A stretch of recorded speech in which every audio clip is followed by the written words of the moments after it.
मंगलमय मंगल करण वीतराग विज्ञान।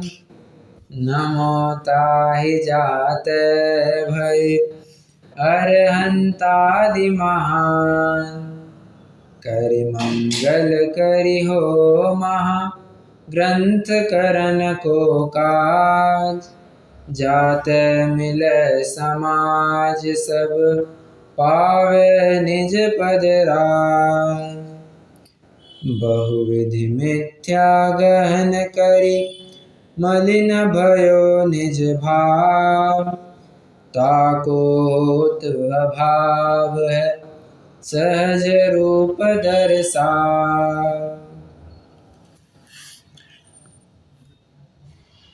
वस्त्र को लेकर के तथा आहार को लेकर के जो श्वेतांबर भाई कुछ मिथ्या मान्यता रखते हैं, गुरु संदर्भ में उसकी चर्चा यहाँ से चल रही है।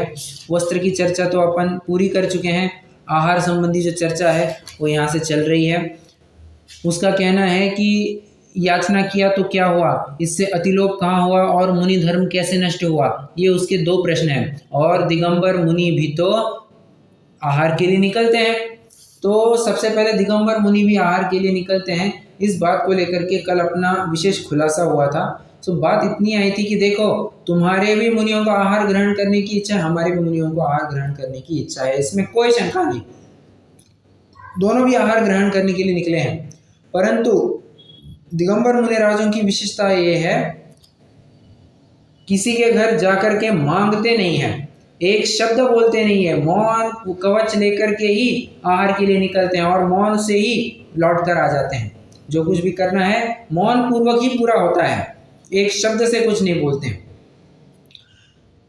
आहार चर्या के लिए निकलेंगे, बस एक विशिष्ट मुद्रा में निकलेंगे, क्योंकि अगर उस मुद्रा में ना निकले तो लोग समझेंगे कैसे कि बाबा आहार करने के लिए निकले, क्योंकि विशेष विशेष कार्यों के लिए अलग अलग मुद्राएं हुआ करती है। तो जल के लिए कुछ अलग मुद्रा होगी, आहार के लिए अलग मुद्रा होगी। इस प्रकार से आहार की मुद्रा लेकर के वे नगर में आ गए।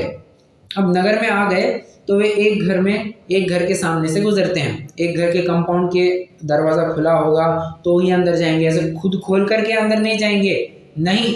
स्वयं से अगर दरवाज़ा खुला हो, वहाँ कोई कुत्ता वगैरह ना हो, कोई रोकने वाला ना हो, तो कंपाउंड तक थोड़ा जाएंगे। 3/4 तक कवर किया, एक 5-10 सेकेंड में कोई आया, पड़गहाना की तो लेते हैं, नहीं तो अगले घर चले जाते हैं। और ऐसा पूरा नगर नहीं घूमते, मैक्सिमम 7 घरों तक जाते हैं। जैसे ही 7 घर हुए और कुछ आहार विधि नहीं मिली, यू टर्न बैक, अब फिर से जंगल की तरफ जाते हैं। वे एक लफ्ज से याचना नहीं करते कि मुझे दे दो, मुझे दे दो, हमें दे दो, ऐसी बिल्कुल भी याचना नहीं करते। दे तो दे, नहीं दे तो नहीं दे, कोई फर्क नहीं पड़ता। हम देखो, हम हमारी इच्छा से बाहर निकले हैं, इसमें कोई डाउट नहीं, परंतु हम उतनी सहजता लेकर के निकले हैं कि मिला तो ठीक, नहीं मिला तो ठीक, हम अपनी आत्म साधना करेंगे। फिर वो कहता है कि नहीं, अगर ऐसा करेंगे तो मान कषाय हो गई, ये तो माया हो गई। अरे बाबा, मुनि को तो पहले ऐसे परिणाम आते ही नहीं, और अगर ऐसे परिणाम आए तो वो मुनि नहीं, ये समझना। इसलिए दिगंबर मुनियों को ऐसे परिणाम आते ही नहीं, इसलिए तो कहते हैं मिले तो ठीक, ना मिले तो ठीक, बराबर है। अति लोभ नहीं करते। अब और अच्छा चलो ठीक है, इसी का उन्होंने उदाहरण दिया था 2 व्यापारियों का। व्यापार करने की दोनों की इच्छा है, पैसे कमाने की दोनों को इच्छा है, बराबर, परंतु एक है संतोषी, एक है असंतोषी। विधि मिलने पर व्यापार करता है संतोषी, विधि ना मिले असंतोषी।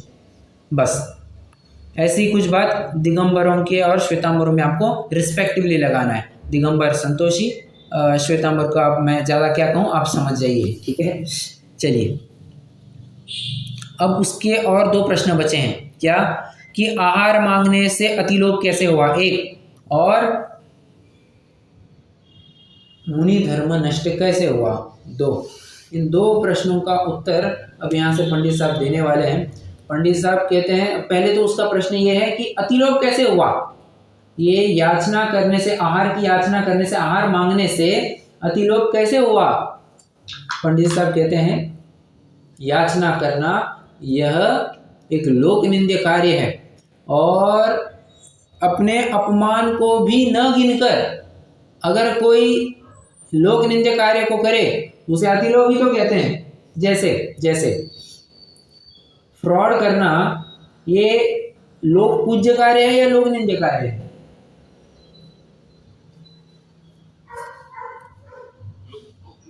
लोक निंद्य कार्य है, बराबर। लोक पूज्य होता तो सबसे पहले विजय माल्या की आरती उतारते, बराबर, ठीक है। और तो वैसा तो है नहीं, लोक निंद्य कार्य है। तो ऐसा होते हुए भी इन लोगों ने फ्रॉड किए नहीं किए, इतने बड़े बड़े लोगों ने, ये नीरव मोदी और ये कौन है, ललित मोदी, विजय माल्या, और ये इतने बड़े बड़े फ्रॉड हुए। वो कौन था, और राणा कपूर, ये येस बैंक वाला, अनिल अंबानी, इतने बड़े फ्रॉड किए या नहीं किए? बिल्कुल किए, और खुलेआम। और विजय माल्या तो कहता है कि मैं तो किसी फाइनेंस मिनिस्टर को, अरुण जेटली जी को बता करके गया था कि मैं अब फ्रॉड करके निकल रहा हूँ। अरे तू किसको चूना लगाता है, ठीक है, मतलब छाती ठोक कहते हैं कि सीना तान के कहते हैं कि हाँ हमने फ्रॉड किया है। अरे ऐसी बात थोड़ी ना होती है, मतलब इसको तो अति लोभ की कैटेगरी में लिया जाएगा। बस उसी प्रकार लोक मांगना यह लोक निंद्य कार्य है। तुम लोक निंद्य कार्य को करके भी अपना मनोरथ पूर्ण करना चाहते हो, इसी को तो अति लोभ कहते हैं। और तुम कैसे कहते हो कि अति लोभ नहीं हुआ? बात एक। बात दो, तू पूछता है मुनि धर्म नष्ट कैसे नहीं हुआ। सो मुनि धर्म तो 5 महाव्रतों के रूप होता है। मूल तो 5 महाव्रत होते हैं, अहिंसा महाव्रत, सत्य महाव्रत, आचौर्य महाव्रत, ब्रह्मचर्य महाव्रत और अपरिग्रह महाव्रत, बराबर। ये 5 महाव्रत है। इनमें से एक भी अगर उड़ गया, एक के ऊपर भी आंच आ गई, खत्म, तुम्हारा मुनि धर्म नष्ट हुआ। और ये हम अब भी हाल सिद्ध करके दिखा रहे हैं। तुम आहार के लिए निकले, तुमने याचना की, पर सामने वाले को देने की इच्छा न थी, परंतु लोक अपवाद से, लोक अपवाद के भय से उसने तुमको आहार दान दिया। अब बिना इच्छा के देना, इसमें क्या कहना चाहिए, आनंद होता है या बहुत संकोच या और संक्लेश परिणाम होते हैं?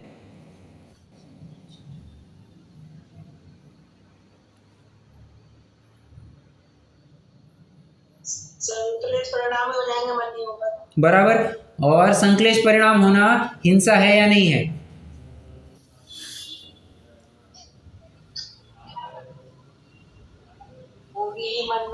बराबर हो गया, तुम्हारा अहिंसा व्रत गया। Point number 1। पॉइंट नंबर 2, तुमने याचना रूप शब्द कहे। याचना रूप शब्द कहना यह असत्य में जाएगा। अब आप कहेंगे याचना रूप वचन कहना यह असत्य में कैसे जाएगा? अपन ने अभी अभी ये सिद्ध किया कि याचना करना अति लोभ के दायरे में आता है, ठीक है। तत्वार सूत्र के 7वें अध्याय का सूत्र है, क्रोध लोभ विरुत्व हास्य प्रत्याख्यानान्यनुविची भाषणम च पंच, जो सत्य महाव्रत के 5 भावनाएं बताती हैं। यह सूत्र सत्य महाव्रत के 5, सत्य महाव्रत ने सत्य व्रत के 5 भावनाएं हैं, जिसमें से दूसरा शब्द क्या आया है? क्रोध लोभ। लोभ को लेकर के अगर तुम कुछ वचन कहोगे वो असत्य के दायरे में जाएगा, और याचना करना अति लोभ है, इसलिए तुम्हारा असत्य हो गया। Point number 2। पॉइंट नंबर 3, उसको देने की इच्छा न थी, इसने याचना की, इसलिए अदत्ता दानम स्तेयम, बिना दिया हुआ ग्रहण करना, ये भी चोरी में आ गया। बात समझना, हिंसा में परिणामों की स्थिरता नहीं रही, और स्थिरता कहने की अपेक्षा उसके परिणाम बहुत संक्लेशमय हुए, हिंसा वहां से लगा लेना। और चोरी कैसे लगा लेना? अदत्ता दानम स्तेयम। तत्वार सूत्र की सब सूत्रों का चल रहा है, तत्वार सूत्र की सूत्रों का सब चल रहा है प्रकरण। तो अदत्ता दानम स्तेयम, बिना दिया हुआ ग्रहण करना, बिना इच्छा के दिया हुआ ग्रहण करना भी बिना दिया ही है, ठीक है। तो क्या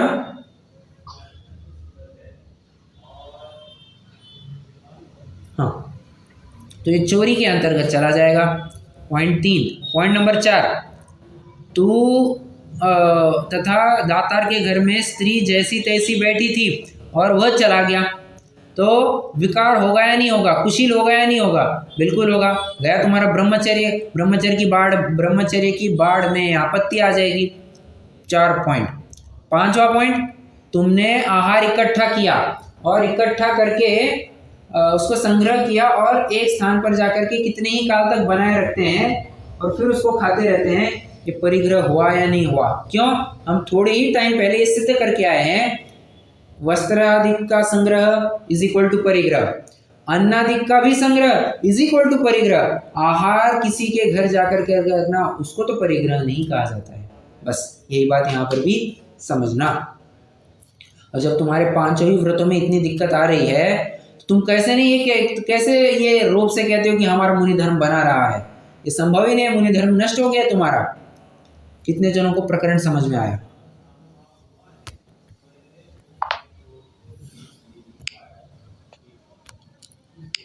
तो जैन वो पूरा पंच महाव्रत का ही पूरा वो हो गया।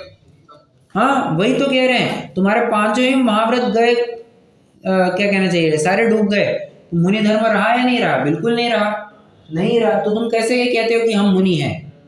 समझ में आ रहा है? ये 10 मिनट जब जो मैंने अभी तक समझाया सबको समझ में आया क्या?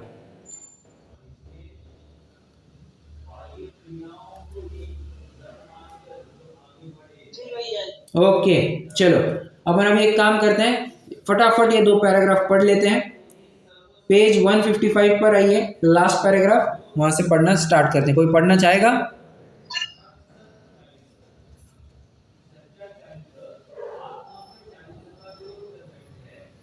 मैं पढ़ता हूँ। हाँ जी। तथा तुमने कहा आहार मांगने में अति लोभ क्या हुआ, सो अति कषाय हो। लोक निम्न कार्य अंगीकार करके भी मनोरथ करना चाहता है, और मांगना लोक निम्न है उसे भी अंगीकार करके आहार की इच्छा पूर्ण करने की चाह हुई, इसलिए यहाँ अति लोभ। बस एक मिनट रुकिए। पहले के ज़माने की भी छोड़ो, हाँ वैसे पहले के ज़माने की बात आपको लेनी पड़ेगी। आजकल तो ज़माना उल्टा है। पहले तो देही दुरक्षरम द्वयम एक ऐसे नीति वचन है, क्या? देही दुरक्षरम द्वयम। कोई इसको थोड़ा समझा सकता है क्या कहना चाह रहा है? नीतिकार यहाँ पर क्या कहना चाह रहे हैं? देही दुरक्षरम द्वयम।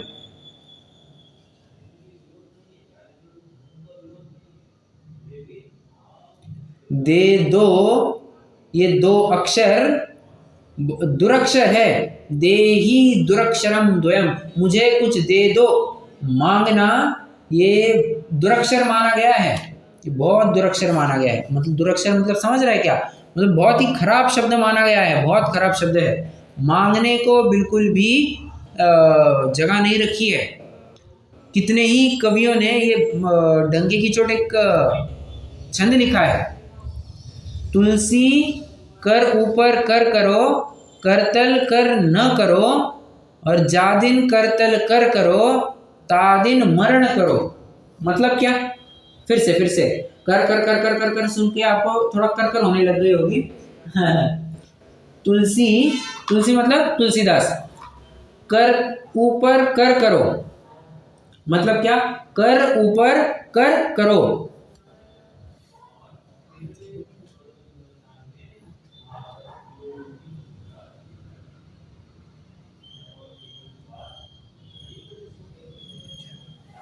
एक अच्छा मुझे तो ये बताइए, कर मतलब क्या होता है?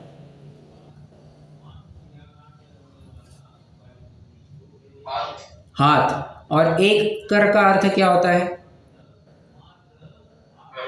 करना, बराबर।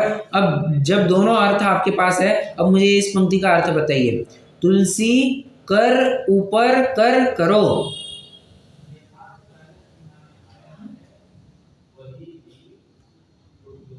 मतलब एज सिंपल एज, हाँ राइट, बिल्कुल सही। हमेशा देने की मुद्रा में रखना, हाथ ऊपर। देखो जब देते हैं तो हाथ ऊपर होता है, ठीक है? देते हैं तब हाथ ऊपर होता है और सामने वाले का नीचे होता है। मतलब कर ऊपर कर करो, सामने वाले के हाथ के ऊपर तुम्हारा हाथ होना चाहिए। एक कर तल कर न करो, तुम्हारा हाथ किसी के हाथ के नीचे नहीं होना चाहिए। 2 और जादिन कर तल कर करो, जिस दिन किसी के हाथ के नीचे तुम्हारा हाथ आ जाए वह दिन मरण करो, उस दिन मौत भली, परंतु ऐसा बिल्कुल कभी नहीं करना, कभी नहीं करना। अरे रहीमन ने भी एक छंद लिखा है, रहीमन वे नर मर जाए जो दूसरे घर मांगन जाए। क्या कहा, बताना जरा अर्थ इसका। रहीमन वे नर मर जाए जो दूसरे घर मांगन जाए।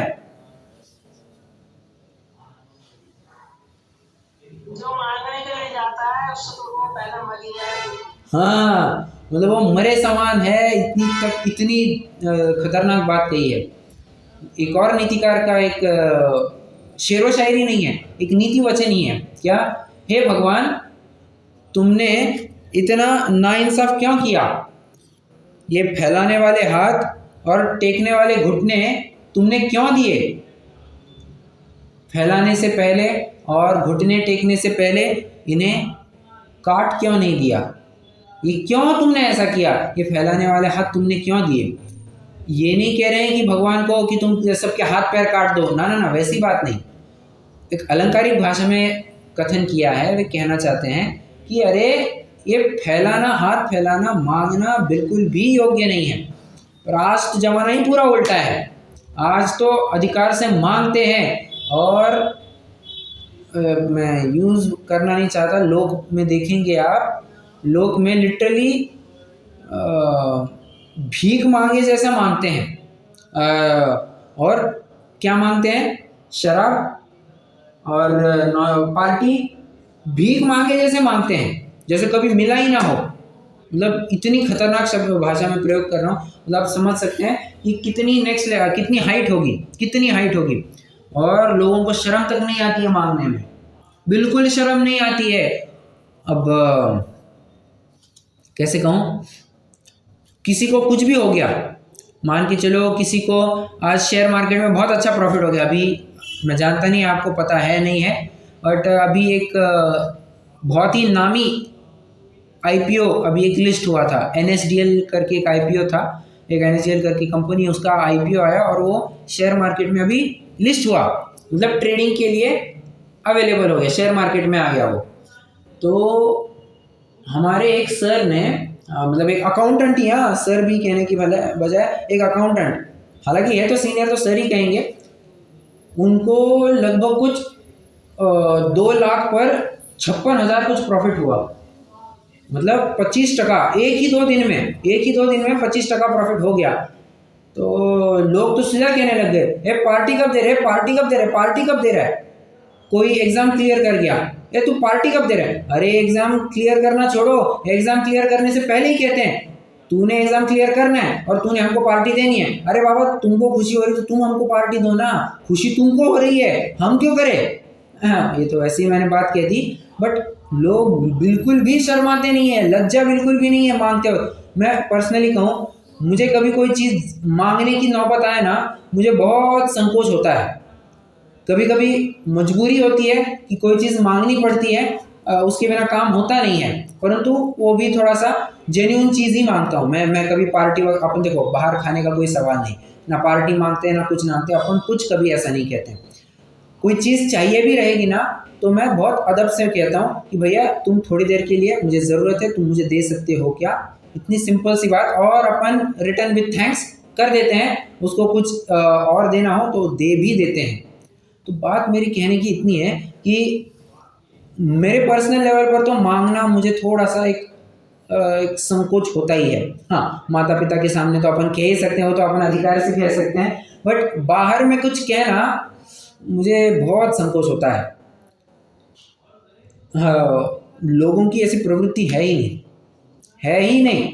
मैं ये नहीं कह रहा हूँ कि मैं बहुत महान हूँ, क्यों, कमियाँ मुझ में भी है, कभी कभी मुझे भी मांगना पड़ता है, मेरी मजबूरी होती है, मुझे भी मांगना पड़ता है ना, ये मेरी भी कमी है। परंतु कोई लोग तो ऐसे इतने स्वाभिमानी होते हैं, मैं घमंडी नहीं कह रहा हूँ, इतने स्वाभिमानी होते हैं कि वे नहीं मांगना चाहते, किसी का फेवर नहीं चाहते हैं बिल्कुल भी, किसी का हाथ अपने ऊपर हो ये ऐसा बिल्कुल भी नहीं चाहते हैं। तो ऐसे भी स्वाभिमानी लोग हैं, हमें उनका आदर्श लेना चाहिए। और ये यहाँ पर प्रकरण संगत बात आई है तो कह रहे हैं मांगा तो क्या हुआ? अरे मांगा तो तुम्हारी इतनी बड़ी इज्जत चली गई, तुम मांगते हो, ये कितनी बड़ी खराब। और आज भी देखना, कोई बहुत बार कोई चीज़ मांगने लग जाए ना तो क्या लगता है, थोड़ा खराब लगता है, नहीं लगता है?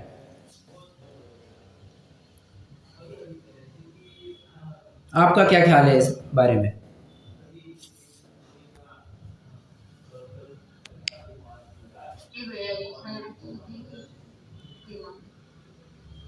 इतना अजीब लगता है अपन को, कभी कभी तो अपन को नहीं कहने में दिक्कत होती है, अपन को नहीं कहने में दिक्कत होती है, अरे ये, हाँ हाँ बोलिए, क्या क्या? अभी सब चीज में मांगने की तो अभी आदत सी हो गई है ना सब। हाँ सबको आदत सी हो गई है। और मांगना एक और रूप से अभी बहुत हो रहा है, पैसे के रूप में पैसे मांगते हैं और बहुत मतलब दिखाते हैं कि इतनी परिस्थिति खराब है, इतनी परिस्थिति खराब है, पैसा ले लेते हैं और कहते हैं हाँ पैसा दिया था तो क्या हो गया, तो लौटा रहे ना, हम भाग करके थोड़ी ना जा रहे हैं, हमने ये कुछ किया थोड़ी ना है, हम कोई चोर थोड़ी ना है। और इतना देने वाला दूसरे मिनट में पैसे दे रहा है तुमको, तुम्हारी ज़रूरत है तब तुमको पैसे दे रहा है, और जब हमें हमारे ही पैसों की जब हमें ज़रूरत आए तब तुम मुकर जा रहे हो अपने जुबान से। ये तो बात ठीक नहीं रही, ये तो बात बिल्कुल भी ठीक नहीं रही। अब तो मांगते हैं, और अब तो एक और ट्रेंड चालू हो गया है कि किसी से लोन लेना और हाथ खड़े कर देना, नहीं है साहब पैसा नहीं है लौटाने के लिए, जो करना है सब करो, जेल भेजना है जेल जा करके आ जाएंगे, नहीं पैसा मिला, नहीं पैसा हम दे सकते, खत्म। सामने वाला क्या कर सकता है इसके आगे, वो मतलब हाथ धो बैठा, अपने पैसे से हाथ धो बैठा। मतलब इतनी बड़ी दिक्कत हो गई है आज, इसलिए लेन देन के चक्कर में पड़ना ही नहीं है।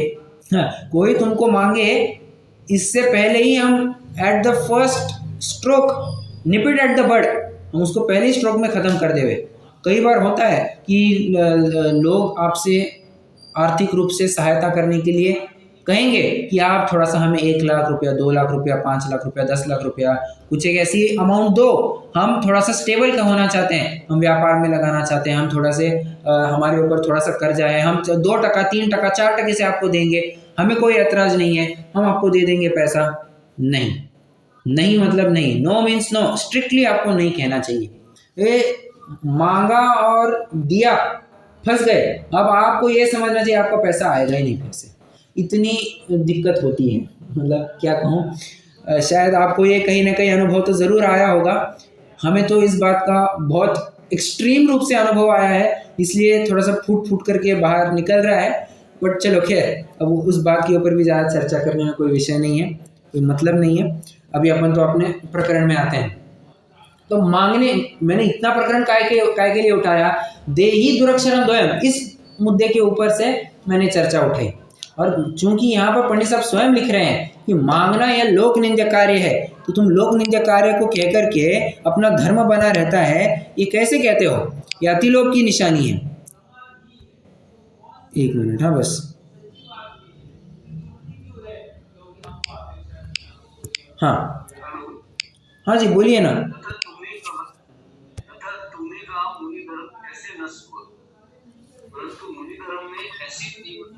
संभव नहीं है, तथा किसी के आहार देने का परिणाम नहीं था। इसने उसके घर में जाकर याचना की, वहां उसको संकोच हुआ और न देने पर लोक निंद होने का भय हुआ, इसलिए उसे आहार दिया। परंतु उसके दातार के अंतरंग प्राण पीड़ित होने से, सही है, प्राण पीड़ित, हाँ बराबर, हिंसा का सद्भाव आया। यदि आप उसके घर न जाते, उसके देने का उपाय होता तो देता, उसे हर्ष होता। यहाँ तो दबाकर कार्य कराना हुआ, तथा अपने कार्य के अर्थ याचना रूप वचन है, वह पाप रूप है। सो यहाँ असत्य वचन भी हुआ, तथा उसके देने की इच्छा नहीं थी, इसने याचना की, तब उसने अपनी इच्छा से नहीं दिया, संकोच से दिया, इसलिए अदत्त ग्रहण भी। तथा ग्रस्त में घर में स्त्री जैसी तैसी बैठी थी और यह चला गया। सो यहाँ ब्रह्मचर्य की बाढ़ का भी भंग। तथा आहार लेकर कितने काल तक रखा, आहार आदि के रखने की पात्राधिक रखे वह परिग्रह हुआ। इस प्रकार 5 महाव्रतों का भंग होने से मुनि धर्म नष्ट होता है, इसलिए मुनि को याचना आहार लेना युक्त नहीं है। बस कितने जनों को, मुनि के भाई, रुकिए अभी ये थोड़ा एक्सप्लेन करना है, ये थोड़ा सा प्रकरण एक्सप्लेन करना है, बट किसी को यहाँ तक कोई दिक्कत?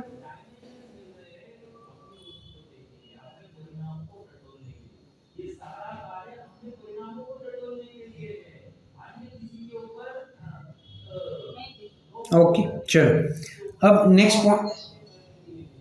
पॉइंट ये आ रहा है, सामने वाला भी बड़ा चतुर है। चतुर मतलब कौन? वो 3 इडियट्स वाला चतुर रामलिंगम नहीं, हाँ, चतुर मतलब थोड़ा सा शातिर दिमाग वाला है। वो कह रहा है कि 22 परिचयों में याचना परिचय लिखा है तो मांगना तो बनता है। पंडित साहब कहते हैं अरे बाबा छल क्यों ग्रहण करता है? मतलब जिस प्रकार अरति करना, आप मैं आपसे उत्तर चाह रहा हूँ, आप ग्रंथ में मत देखिए 2 मिनट। अरति करना यह अरति परिचय है या अरति नहीं करना यह अरति परिचय है?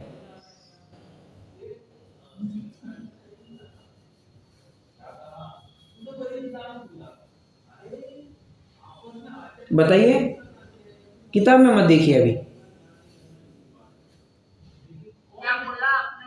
चलो, प्रश्न ये है, पंडित साहब का ही प्रश्न है। वे पूछ रहे हैं कि अरति करना यह अरति परिचय कहलाएगा या अरति नहीं करना यह अरति परिचय कहलाएगा?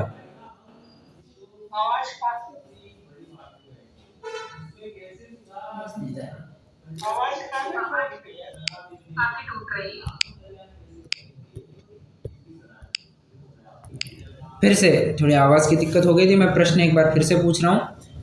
अरति करना यह अरति परिचय है या अरति नहीं करना वह अरति परिचय है? आपका क्या ख्याल है?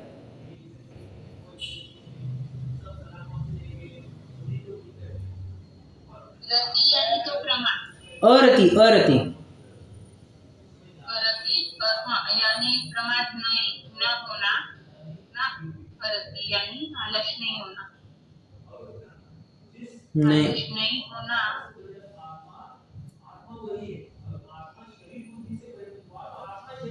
नहीं, रुकिए, देखो सिंपल सी बात है।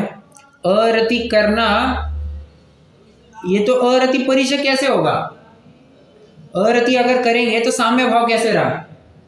ठीक है, हम मुनिराज को क्या कहते हैं? साम्य भाव धन रखते हैं। मतलब इष्ट अनिष्ट संयोगों में जो ध्यान धारण धीर है, ये ऐसे मुनिराज होते हैं। फिर चाहे शत्रु हो चाहे मित्र हो, इष्ट हो अनिष्ट हो, कोई फर्क नहीं पड़ता उनको, वे तटस्थ बने रहते हैं।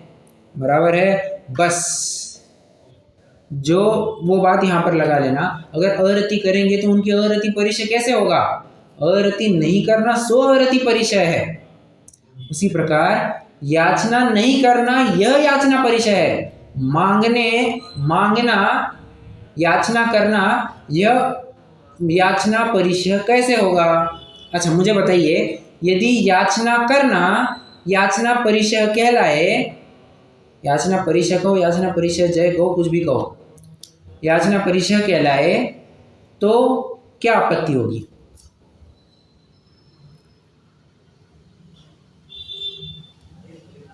भिखारियों को सबसे बड़ा, हाँ परफेक्ट, बहुत बढ़िया। भिखारियों को सबसे बड़ा धर्मात्मा कहना पड़ेगा कि याचना कितनी करते हैं? रंकादिक तो बहुत याचना करते हैं, तो उनको भी धर्मात्मा घोषित कर दो। ठीक है, तो ये बात आती है।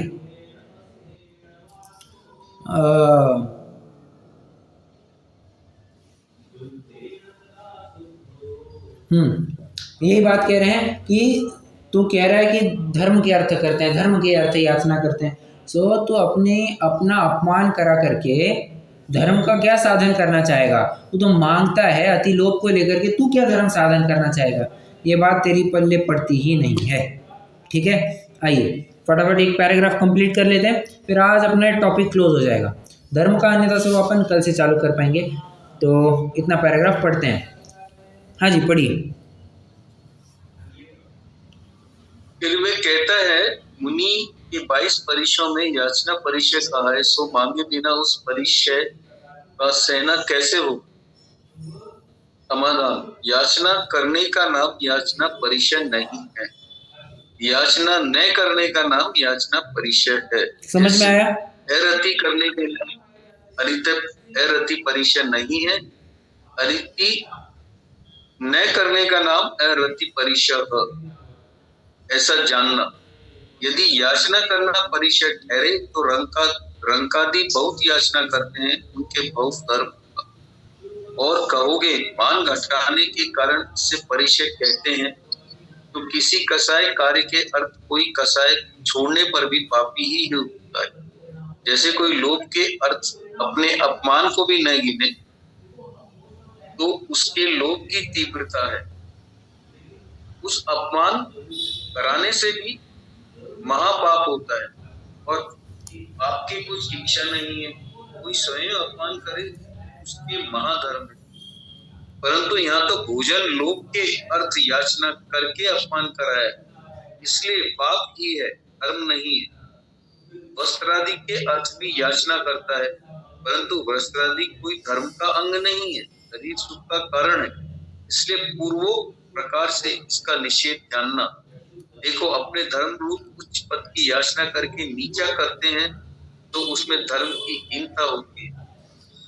यदि अनेक प्रकार से मुनि धर्म में याचना आदि संभव नहीं है, परंतु ऐसी असंभवित क्रिया के धारक को साधु गुरु कहते हैं, इसलिए गुरु का स्वरूप अन्यथा कहते हैं।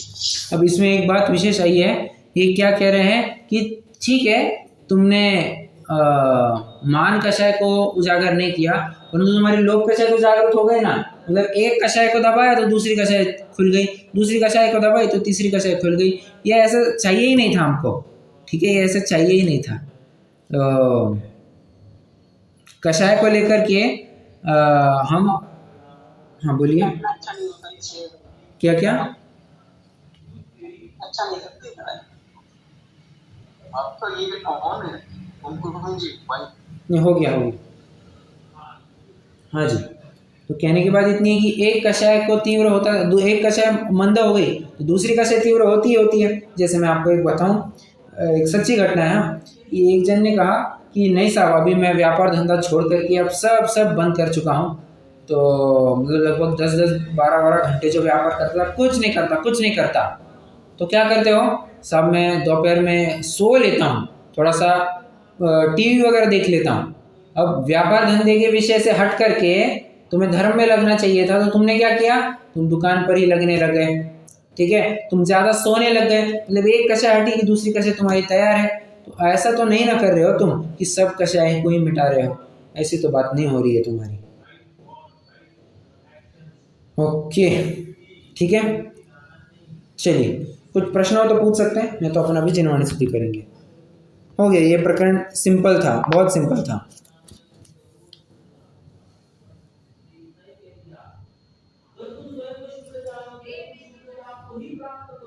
नहीं है, चलिए रुकते हैं, जिनवाणी स्तुति करेंगे।